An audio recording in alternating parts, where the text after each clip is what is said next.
ராம்லீலா மைதானத்தில் நடைபெற்ற பிரம்மாண்ட விழாவில் டெல்லி முதலமைச்சராக பதவியேற்றார் ரேகா குப்தா.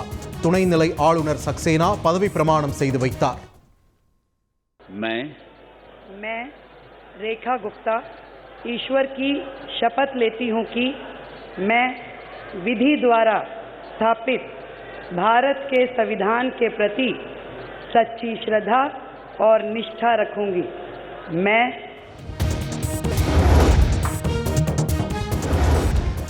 தலைநகர் டெல்லியில் 27 ஆண்டுகளுக்கு பிறகு ஆட்சியில் அமர்ந்தது பாஜக. பாஜக அரசு பதவியேற்பு விழாவில் பிரதமர் மோடி மற்றும் தேசிய கூட்டணி கட்சி தலைவர்களும் பங்கேற்பு. ரயில் மற்றும் ரயில் நிலையங்களில் பெண்கள் மீதான பாலியல் அத்துமீறல் சம்பவங்கள் எதிரொலி. மகளிர் பெட்டிகளுக்கு அருகே சந்தேகத்திற்கிடமாக பயணித்ததாக ஒரு வாரத்தில் 900 பேர் மீது வழக்கு பதிந்து ரயில்வே காவல்துறை விசாரணை. ஆபரண தங்கத்தின் விலை மீண்டும் உயர்வு. சவரனுக்கு 280 ரூபாய் உயர்வால் 64,560 ரூபாய்க்கு விற்பனை. தொடர்ந்து உயரும் தங்கம் விலையால் பாதிக்கப்பட்டுள்ள ஏழை மற்றும் நடுத்தர மக்கள் எப்போது விலை குறையும் என எதிர்பார்ப்பு. தமிழகம் மற்றும் புதுச்சேரியில் வெப்பநிலை இயல்பை விட 4 டிகிரி செல்சியஸ் அதிகமாக இருக்கும். காலை வேளையில் பனிமூட்டம் நிலவும் என்றும் வானிலை ஆய்வு மையம் தகவல்.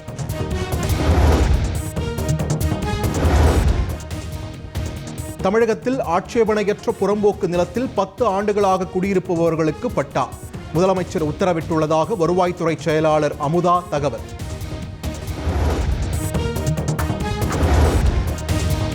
நடிகர் பாலா மீது முன்னாள் மனைவி அமிர்தா அடுக்கடுக்கான மோசடி புகார்களை முன்வைத்த விவகாரம். கேரள போலீசார் வழக்கு பதிவு செய்து விசாரணை.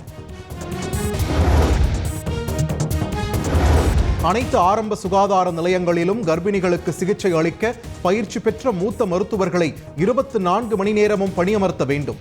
தமிழக சுகாதாரத்துறைக்கு மனித உரிமைகள் ஆணையம் அதிரடி உத்தரவு. கோவை சக்தி சாலையில் உள்ள தனியார் மருத்துவமனையில் அளவுக்கு அதிகமாக எனிமா கொடுத்ததால் 4 மாத குழந்தை இறந்ததாக குற்றச்சாட்டு.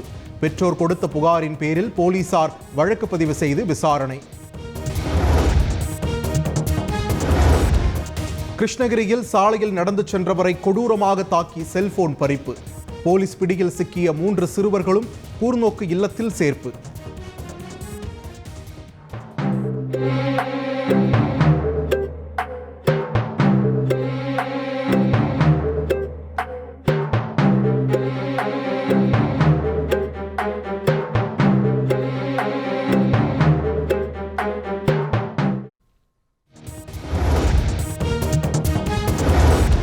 ஸ்ரீபெரும்புதூரில் ஊழியர்கள் பணியிடை நீக்கத்தை கண்டித்து சாம்சங் தொழிலாளர்கள் 16வது நாளாக தொடர் போராட்டம்.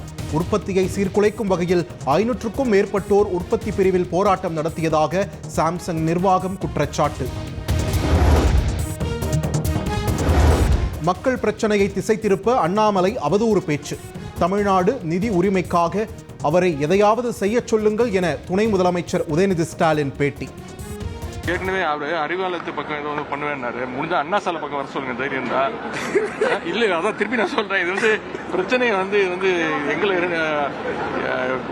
உதயநிதிக்கும் பாஜக தலைவர் அவர் நான் பேர் கூட நான் பெருசாக சொல்றது கிடையாது, தவிர்த்து விடுறேன். இது அந்த பிரச்சனை கிடையாது. தமிழ்நாட்டுடைய நிதி உரிமையை கேட்டு வாங்கணும். அதற்கு ஏதாவது முடிஞ்சா ஏதாவது உபயோகமாக பண்ண முடிஞ்சா அதை பண்ண சொல்லுங்க. அண்ணா சாலையில் எந்த இடத்திற்கு வர வேண்டும் என தேதி நேரத்தை குறிப்பிட்டு சொன்னால் தனி ஆளாக வருகிறேன். திமுக படை முடிந்தால் தடுத்து பார்க்கட்டும் என்று தமிழக பாஜக தலைவர் அண்ணாமலை பதிலடி. அண்ணா சாலையில எங்க வரணும் திமுக காரன் நாளையும் தேதியும் இடத்தையும் குறிக்கட்டும். அண்ணா சாலைனா 19 எங்க, நீ இடத்த முடிவு பண்ணு. அண்ணா சாலைக்கு நான் வர்றேன், இடத்த குறிப்பிட. அண்ணா சாலைக்கு இங்க வாங்க, அண்ணா சாலைக்கு இங்க வாங்க. நான் தனியாளா வரேன். பாரதிய ஜனதா கட்சியினுடைய தொண்டர் யாரும் என் கூட வர மாட்டாங்க. தனியாளா ஒத்தாளா வர. தமிழக காங்கிரஸ் தலைவர் செல்வ பெருந்தகையின் செயல்பாடுகள் மீது 20க்கும் மேற்பட்ட மாவட்ட தலைவர்கள் அதிருப்தி. டெல்லியில் தமிழக காங்கிரஸ் பொறுப்பாளர் கிரீஷ் கோடங்கரை சந்தித்து தன்னிச்சையாக செயல்படுகிறார் என புகார். பீகார், மேற்கு வங்கம் உள்ளிட்ட எந்த சட்டப்பேரவை தேர்தலாக இருந்தாலும் ஒற்றுமையுடன் எதிர்கொள்வோம். டெல்லியில் பிரதமர் நரேந்திர மோடி தலைமையில் நடந்த தேசிய ஜனநாயக கூட்டணி முதலமைச்சர்கள் கூட்டத்தில் முடிவு.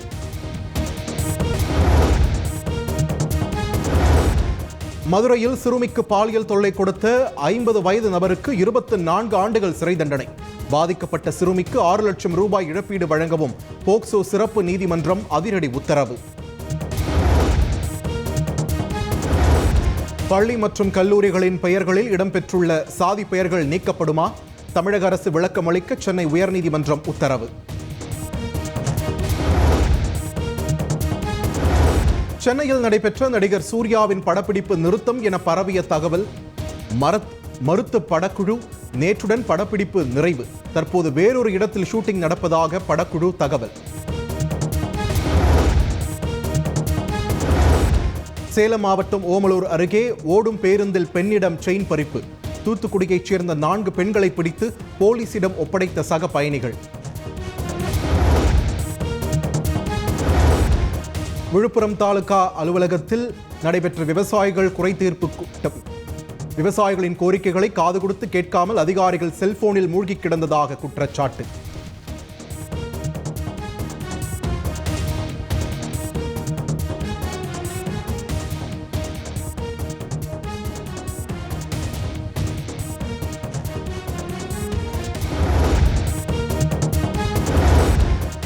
தெலங்கானா முன்னாள் முதல்வர் சந்திரசேகர ராவ் மீது ஊழல் புகார் தெரிவித்தவர் வெட்டி கொலை.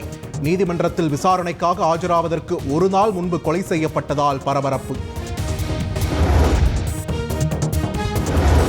பெரியார் குறித்த சர்ச்சை பேச்சு. கருங்கல்பாளையம் காவல் நிலையத்தில் சீமான் ஆஜராகவில்லை. சீமானுக்கு பதில் ஆஜராகி அவரது கடிதத்தை வழங்கிய வழக்கறிஞர். திருவள்ளூர் மாவட்டம் திருமுல்லைவாயில் பகுதியில் உள்ள ரசாயன ஆலையில் பயங்கர தீ விபத்து.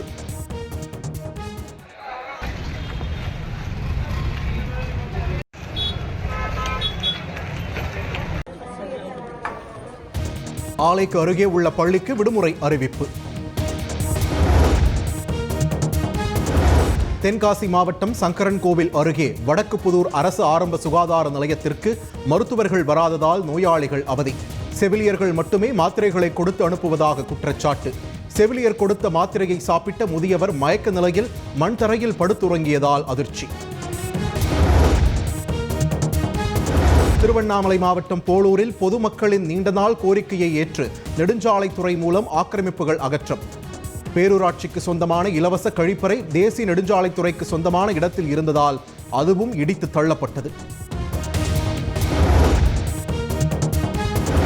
வாரணாசியில் ரயிலில் வர இயலாமல் தவித்த மாற்றுத்திறனாளி கிரிக்கெட் வீரர்களுக்கு தமிழக அரசு உதவி.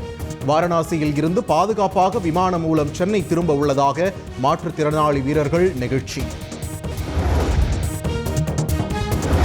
பெங்களூருவில் மதராசா பள்ளி மாணவர்கள் மீது நிர்வாகத்தினர் கொடூர தாக்குதல். உரிய நடவடிக்கை எடுக்க வலியுறுத்தி பெற்றோர் போராட்டம்.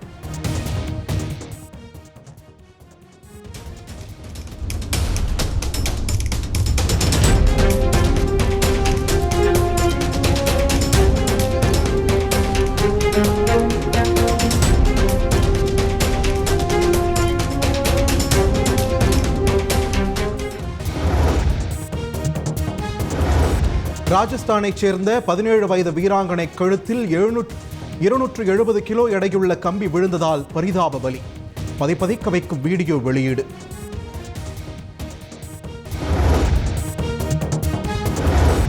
கொச்சி சர்வதேச விமான நிலையத்தில் அதிகாரிகள் சோதனையின் போது பையில் வெடிகுண்டு இருப்பதாக நகைச்சுவையாக பதிலளித்த பயணி. வழக்கு பதிவு செய்து விசாரணை நடத்தி விடுவித்த போலீசார். தலைவர்களின் சிலைகள் கொடிக்கம்பங்களை பொது இடங்களில் வைப்பதை ஏற்றுக்கொள்ள முடியாது. மெட்ராஸ் உயர்நீதிமன்ற மதுரை அமர்வு காட்டம்.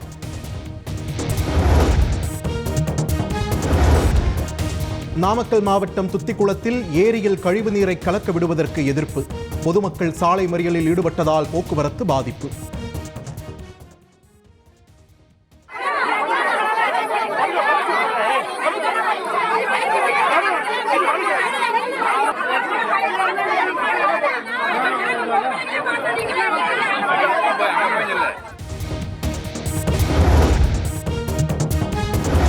தமிழகத்தில் சாதிவாரி கணக்கெடுப்பை நடத்த வலியுறுத்தி பாமக சார்பில் சென்னை வள்ளுவர் கோட்டத்தில் போராட்டம். தமிழக அரசு அறிவிக்காத பட்சத்தில் தொடர் போராட்டம் நடத்தப்படும் என பாமக தலைவர் அன்புமணி ராமதாஸ் எச்சரிக்கை.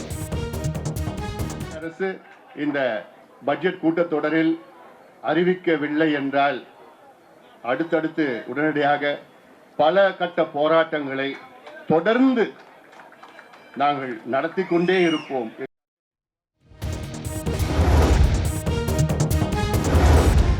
சிவகங்கை மாவட்டம் ஆழிமதுரை பகுதியில் கண்மாயில் மூழ்கி குழந்தைகள் உயிரிழந்த விவகாரம்.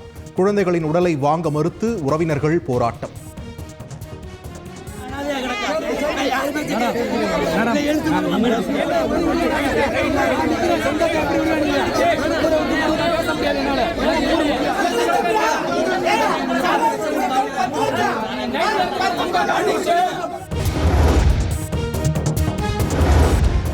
சுதந்திர போராட்ட வீராங்கனை அஞ்சலை அம்மாள் நினைவு நாளை ஒட்டி அவரது சிலைக்கு தாவேக தலைவர் விஜய் மரியாதை. சென்னை பனையூர் அலுவலகத்தில் மாலை அணிவித்து மரியாதை செலுத்தினார். கன்னியாகுமரி மாவட்டம் இடைக்கோடு பேரூராட்சியில் டெண்டர் எடுப்பது தொடர்பாக பயங்கர மோதல். ஒப்பந்ததாரர்களை பேரூராட்சி உறுப்பினர்கள் தாக்கியதால் பரபரப்பு.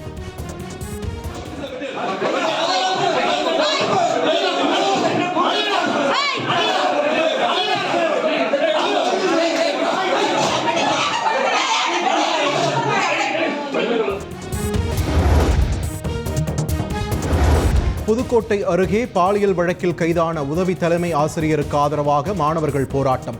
உதவி தலைமை ஆசிரியர் எந்தவிதமான தவறும் செய்யவில்லை என மாணவர்கள் முழக்கம்.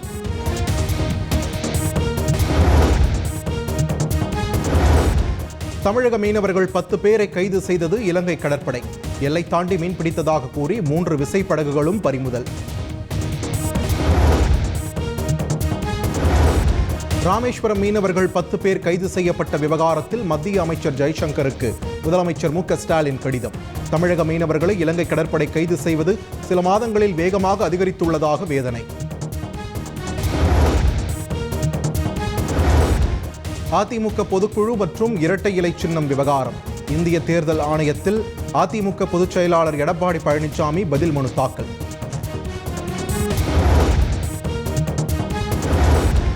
விருதுநகர் மாவட்டம் ராமசாமிபுரத்தில் உரிய அங்கீகாரம் இல்லாமல் இயங்கி வரும் தனியார் நர்சிங் கல்லூரி.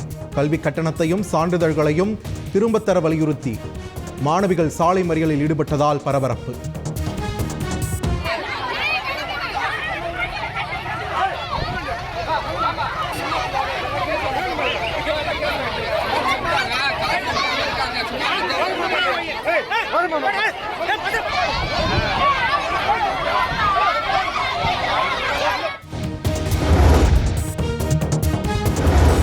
கன்னியாகுமரி மாவட்டம் களியக்காவிளை பகுதியில் பயணிகளை ஏற்ற வந்த கேரளா தனியார் சுற்றுலா பேருந்தை தடுத்து நிறுத்தி வாக்குவாதம்.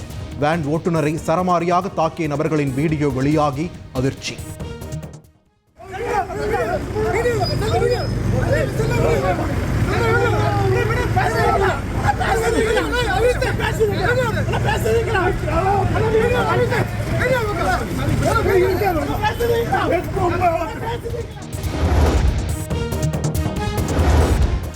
திருப்பரங்குன்றம் சன்னதி தெருவில் இருந்து பேரணி மற்றும் ஆர்ப்பாட்டம் நடத்த மெட்ராஸ் உயர்நீதிமன்ற மதுரை அமர்வு அனுமதி மறுப்பு. சட்டம் ஒழுங்கை கருத்தில் கொண்டு காவல்துறை அனுமதி மறுத்தது சரியே என நீதிபதி கருத்து.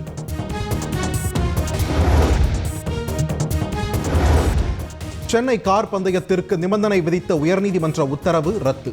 உச்சநீதிமன்றம் அதிரடி உத்தரவு.